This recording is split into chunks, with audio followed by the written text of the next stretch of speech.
Today's breaking video, it's from a news conference just earlier this afternoon down in Florida. Words that you're about to hear in our featured clip are just bone-chilling. Now, four members of Congress, Florida members of Congress, made a staged visit to an ICE facility down in the Everglades known as Alligator Alcatraz.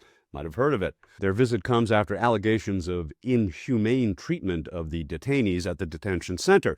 Now, the members set to take the tour, that would be Congresswoman Debbie Wasserman Schultz, Congressman Darren Soto, Congressman Maxwell Frost, and Congressman Jared Moskowitz. The facility, well, it was set up just 8 days ago, and it's already holding detainees.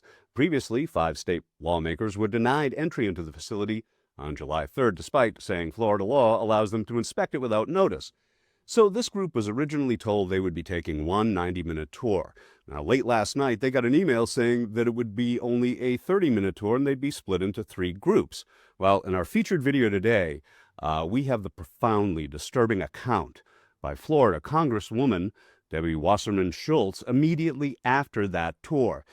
It is not for the squeamish. Now, what makes it so shocking is how Republicans present their special brand of cruelty distorted by their matter-of-factness, which is, of course, often factless, as we are about to see in our stunning video from outside Alligator Alcatraz.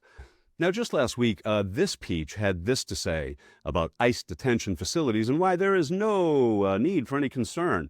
Wait till you hear Representative Debbie Wasserman Schultz, her review of Tom Bodette Holman's grand opening in the Everglades. Coming up right after this. There are reports of a 75-year-old Cuban national who died in ICE custody. He had lived in the United States for 60 years. He was being held in ICE detention in Florida. Is there anything you can tell us about that? There's still not a lot of information, how he died. I'm unaware of that. I'm not aware of that.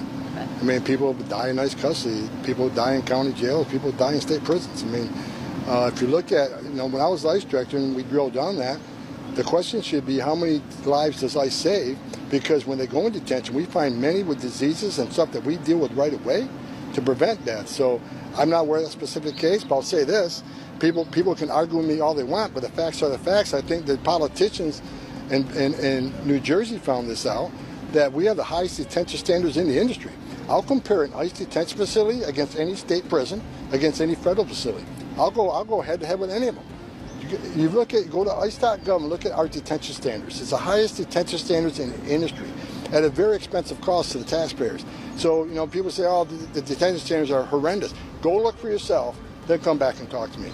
I mean, when we talked about the facility that the congressman tried to get into up in New Jersey, at Delaney Hall, once they got in there, what did they find out? Detention standards are outstanding. Probably the cleanest facility in that entire state. Again, I'll put our detention standards against anybody. Okay, so here goes from FLA Today. Disgust registers instantly as Debbie Wasserman Schultz reveals what she saw earlier today on this orchestrated tour of Alligator Alcatraz. Tell me, how is this normal? Let's be clear, throughout this entire tour, it was repeated over and over that the state is working hand in glove with ICE. This facility was inspected by ICE. They review their detention standards. They are using cages. These detainees are living in cages. The pictures that you've seen don't do it justice.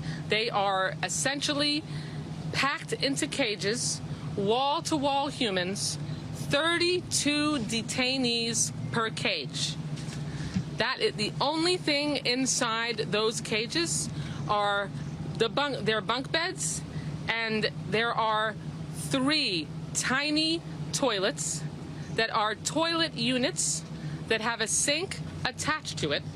So they essentially drink, they get their drinking water, and they brush their teeth, where they poop in the same unit. They bragged that they went above standards, supposedly, and gave them a 3-foot privacy wall that stretches the length inside the 32 detainee cage, a 3-foot privacy wall that stretches the length of the 3 toilets in a row.